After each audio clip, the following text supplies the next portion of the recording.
시간에 바리새인과 그들의 서기관, 누가복음에서는 바리새인과 그들의 서기관, 마태복음에서는 세례 요한의 제자들, 마가복음에서는 사람들이 예수님 보고 왜 당신의 제자들은 금식하지 않아요? 라고 하는 질문을 왜 했는지 우리가 살펴봤어요. 예수님이 그 질문에 대해서 이제 두 가지 비유를 들어서 답변을 해요. 누가복음을 기준으로 5장 34절에서 35절이 첫 번째 비유를 든 답변이에요. 그리고 두 번째 5장 36절에서 39절이 두 번째 비유를 든 답변이에요. 그런데 5장 34절, 35절에서는 비유라는 말이 없어요. 그런데 36절 말씀을 보면, 누가복음 5장 36절 말씀을 보면 또 비유하여 이르시되 라는 말이 나와요. 그러니까 앞부분이 34절, 35절이 비유라는 말이죠. 누가복음도 비유를 들어서 답하고, 마태복음도 비유를 들어서 말하고, 마가복음도 비유를 들어서 말해요. 그 첫 번째 비유는 세 복음서가 공통인데 혼인잔치 비유예요.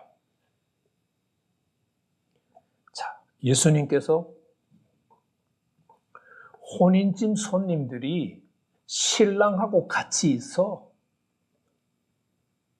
그런데 손님들이 금식할 거야? 마태복음과 마가복음은 그런 상황으로 예수님께서 말씀하셨어요. 지금 혼인잔치고 신랑이 있어. 신랑의 초대를 받은 손님들이 신랑을 놔두고 금식할 거야? 라고 질문을 하는 형태예요. 그런데 누가복음은 마태복음과 마가복음과 같은 질문을 하는 게 아니고 예수님께서 조금 더 리얼하게 표현을 해요. 바리새인과 서기관들 보고 지금 혼인잔치 중인데 너희들이 신랑을 금식하게 할 수 있어? 라고 질문을 해요. 마태복음과 마가복음은 조금 부드럽게 질문을 하고 있다면 누가복음은 아주 부드럽게가 아니고 바리새인과 서기관들에게 직설적으로 너희들이 금식하게 할 수 있어? 라고 이야기를 해요. 자, 예수님께서 왜 당신의 제자들은 금식하지 않나요? 라고 하는 질문을 받고 혼인잔치 비유로 첫 번째 답변을 하셨어요. 자, 혼인잔치에서는 누가 주인공이에요? 오늘 신부는 등장하지 않아요. 신랑이 주인공이죠. 그러면 손님들은 누구를 기쁘게 해야 돼요? 신랑을 기쁘게 해야죠. 신랑을 기쁘게 하는 방법은 뭘까요? 신랑이 준비한 음식, 신랑이 준비한 포도주, 열심히 먹고 마시는 거죠. 그리고 신랑에게 야, 포도주 맛 너무 좋아요. 음식 정말 잘 준비했어요. 그렇게 말하는 것이 신랑을 기쁘게 하는 거죠. 그런데 누가복음처럼 바리새인과 서기관들이 손님을 금식시키고 있으면은 신랑이 그 장면을 봤어요. 아니, 초대했던 손님들이 먹지도 않아요. 음식을 앞에 놔두고 안 먹고 있어요. 그러면 신랑의 마음이 기쁠까요? 걱정이 되고 염려가 될까요? 당연히 걱정이 되고 염려가 되죠. 저분은 왜 안 먹을까? 음식이 마음에 안 드는 걸까? 포도주가 입에 안 맞을까? 당연히 신랑이 걱정, 근심하는 거겠죠. 마태와 마가복음에서는 신랑이 손님들을 초대했는데 신랑과 지금 함께 있는데 금식할 수 있어? 없지. 왜? 신랑을 기쁘게 해야 되니까 먹고 마시는 것이 당연하다는 이야기예요. 예수님께서 왜 당신의 제자들은 금식하지 않나요? 라고 하는 질문에 혼인잔치 비유를 들어서 답변을 했어요. 여기서 신랑은 누구를 비유하고 있을까요? 바로 예수님을 비유하고 있어요. 지금 예수님의 제자들은 신랑 대신 예수님과 함께 먹고 마시고 있어요. 그런데 그 신랑 대신 예수님과 먹고 마시는 것은 일반적으로 먹고 마시는 것이 아니라 천국 잔치를 베풀어서 천국에서 이루어질 잔치에 대한 교육을 하고 있는 거예요.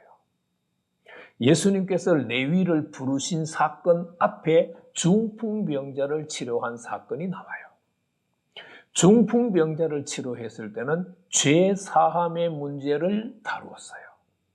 단순 치유가 아니에요. 죄 사함의 문제를 다뤘어요. 그러면 예수님께서 세리 레위를 부르신 것은 죄 사함 받은 자들이 예수님과 어떤 교제를 해야 되고 어떤 관계를 맺어야 되고 어떤 교육을 받아야 되는지를 이야기해 주고 있어요. 천국 잔치를 배설을 미래형으로 음식을 먹고 마시는 것을 미래형으로 표현했다고 했죠? 예수님이 천국 잔치를 베풀고 거기서 제자들에게 세리에게 죄인들에게 뭘 가르칠까요? 천국에서 있을 일들을 말씀하지 않았을까요? 예수님께서 누가복음의 바리새인과 서기관들, 마태복음의 세례 요한의 제자들, 마가복음의 사람들의 공통된 질문, 왜 당신의 제자들은 금식하지 않나요? 라고 하는 질문을 받고 혼인잔치 비유로 답변을 했어요. 내가 신랑인데 신랑이 있을 동안에는 금식하면 안 돼. 신랑을 기쁘게 해야 돼. 신랑 대신 예수님을 기쁘게 해야 되니까 열심히 먹고 마셔야 돼. 그래서 금식 안 해. 근데 그 다음에 하반절 말씀을 보면 누가복음으로 보면 35절이고 마태복음으로 보면 15절 하반절이고 그 다음에 누가복음으로 보면 20절 말씀이에요. 신랑을 빼앗길 때가 있어. 다시 말하면 예수님을 빼앗길 때가 있어. 예수님과 제자들이 헤어질 때가 있어. 그때는 제자들이 뭘 한다고요? 금식할 거야 라고 설명을 하는 거예요. 그러니까 지금 누가복음의 바리새인과 서기관들, 마태복음의 세례 요한의 제자들,